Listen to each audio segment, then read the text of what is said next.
everyone. Today we are going to learn school organization and management. In this subject we have 5 units. First unit, Introduction to School Organization and Management. Second unit, School as Organization. Third unit, Institutional Planning. Fourth unit, Universalization of Secondary Education. And fifth unit, Quality in Education. In this video, we are going to learn Unit 1, that is Introduction to School Organization and Management.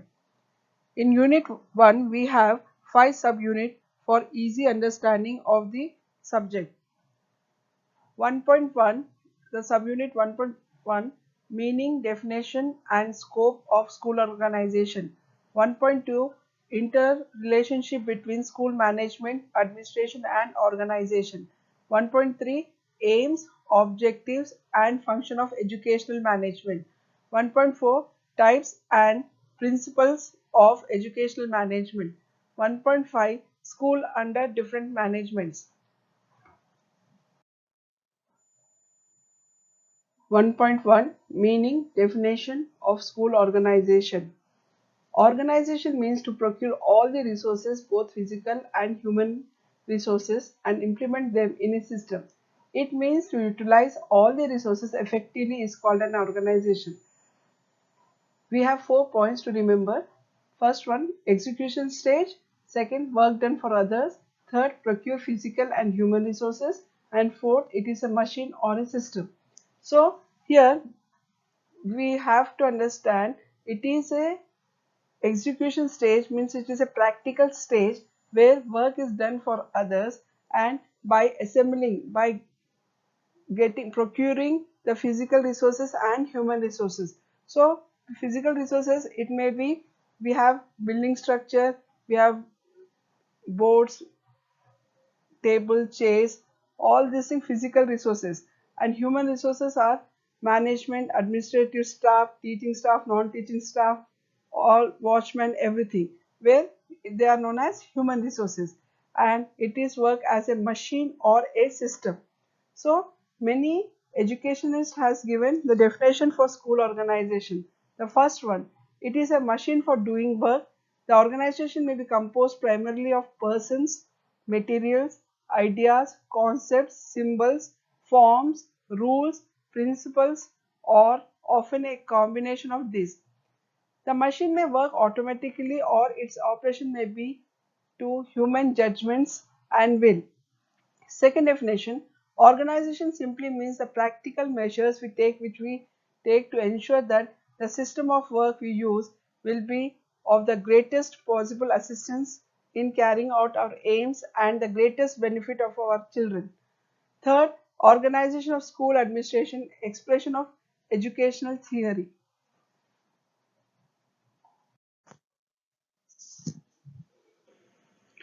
Scope of school organization. Here we can remember in the points. First point, procure physical and human resources. Procure means to organize, to assemble, to gather physical and human resources. What are the physical resources? Physical resources are nothing but school building, classrooms, lab, playground, water, drinking water, toilets, boards, blackboard, chalk, dustbins, curtains, all this comes under physical resources. And human resources are human, where human resources are nothing but human being. Here we have management, administrative staff, teaching staff, non-teaching staff, we have watchman, all gatekeeper, all this comes under human resource. Students, parents, all this comes under human resources. Second point, develop a good relation between school and society. As we know, school is a miniature of the society. So there should be a good rapport between the society and the school. They should have a good relation between school and society. Third one, formulate school objectives and practical programs. The aims of the school, the objectives of the school should be formulated and it should be in a practical way. whatever the aims, whatever the objectives you have planned for running the school, it should be in a practical way. Next point, to prepare timetables. We have different timetables to prepare. Some examples, we have school timetable, we have classroom timetable, we have subject timetable, we have teachers timetable, we have student timetables and sports timetable, and lastly we have leisure timetable. So we have to prepare the different types of timetables. Next, to prepare curriculum and co-curriculum activities. Here curriculum activities is nothing but subject, content, the period timetables, what are the subject, what are, depending upon it is SSC school, CBSE school, ICSE school, depending upon that, depending upon the content, the subjects, we have to prepare the curricular activities. And co-curricular activities are nothing but extracurricular activities where we have games, NSS, NCC, indoor games, outdoor games, competition, singing competition, dance, everything are co-curricular activities. Next, we have school supervision, controlling and direction. They should have, we should have a good supervision. When you are running a school, they should have a vision, they should have good supervision how the school is running. And second, should have a good control on all the HR and PR, where we can have a good rapport between the HR so that the school runs properly. Then the direction, there should be a good direction in which direction the school should run, means what are the priorities we have to use first.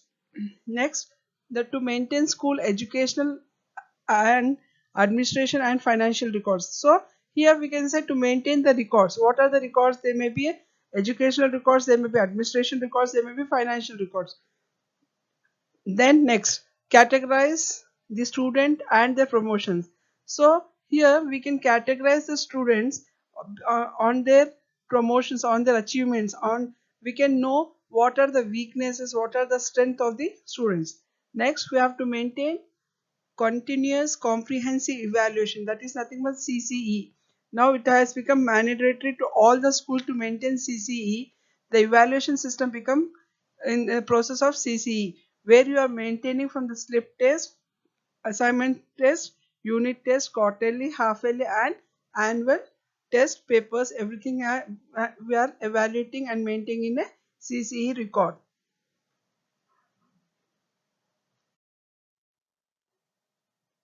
Educational management. It is an agency and process concerned with the spelling out of the educational aims, planning, process, staffing pattern, organizational process, budgeting, financing, directing activities, and evaluating performance of an educational organization. Now, definition of educational management: the art of getting things done through people. Second definition: management is a social and technical process which utilizes resources, influence human action, and facilitates change in order to accomplish organization goals. Third definition: management is a process by which a cooperative groups direct action towards the common goals. So here we can understand, we can know the meaning of the educational management. Management are the owners, they have the dreams, they have some aims and objectives, they have the art of things done by other people, or by, they have the art to get the things done by or through the other people. To fulfill their dreams, they have the art other people to work for their dreams to come true. It management is a social and technical process which utilizes resources. They influence human action and facilitates change in order to accomplish their organization goals. So whatever the goals, what are the aims they have to fulfill, to get their dreams come true or fulfill their aims and objective, they make other people to work for them. It's nothing but management.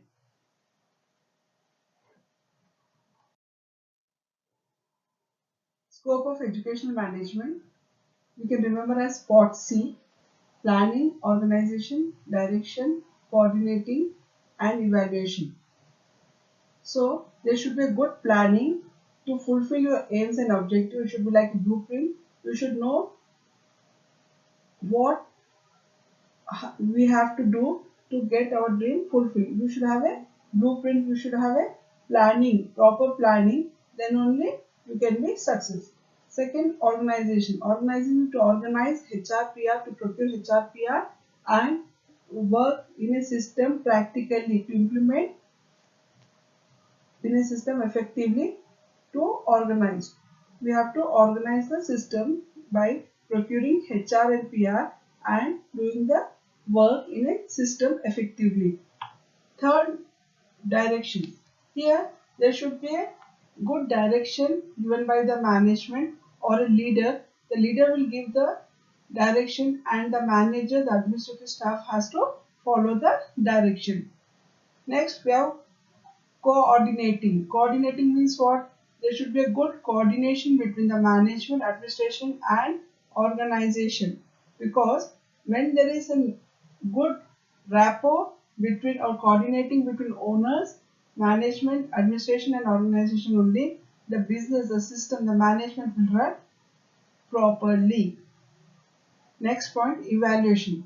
We have to do evaluation all the time. When it may be formal evaluation or informal evaluation where you can know the strength and the weakness of the system and what are the changes you have to bring, what are the things you have to maintain, what are the things you have to get more better, what are the things you have to do more better. All this comes because when you do the evaluation, you know the weaknesses and strength of the system.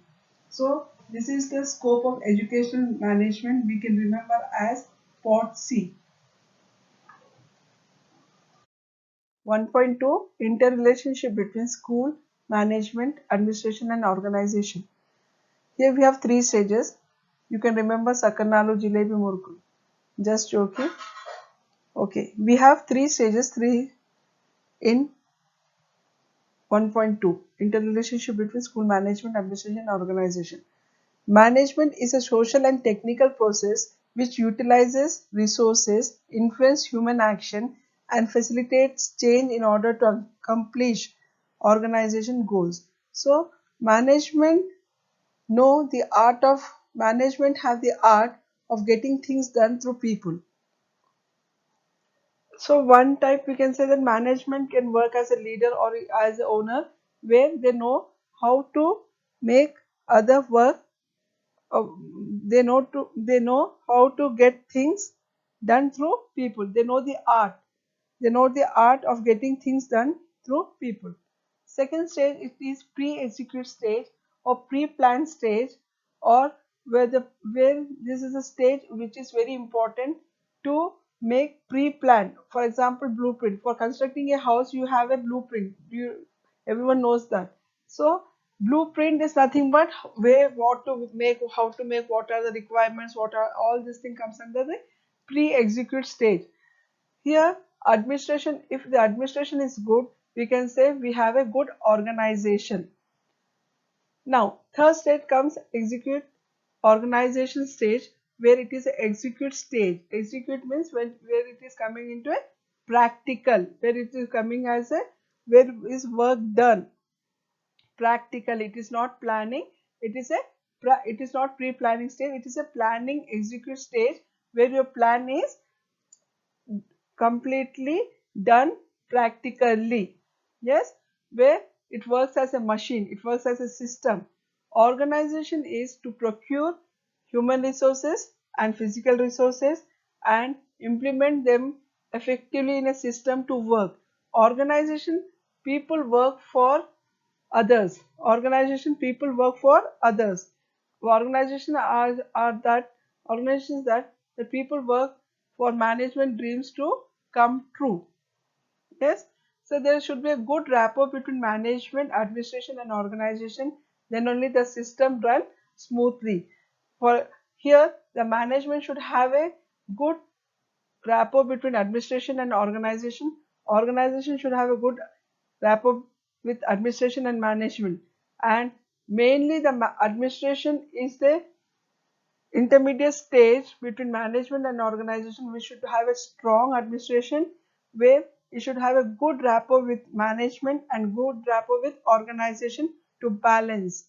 So there should be a good relationship between management, organization and administration, then the systems run smoothly.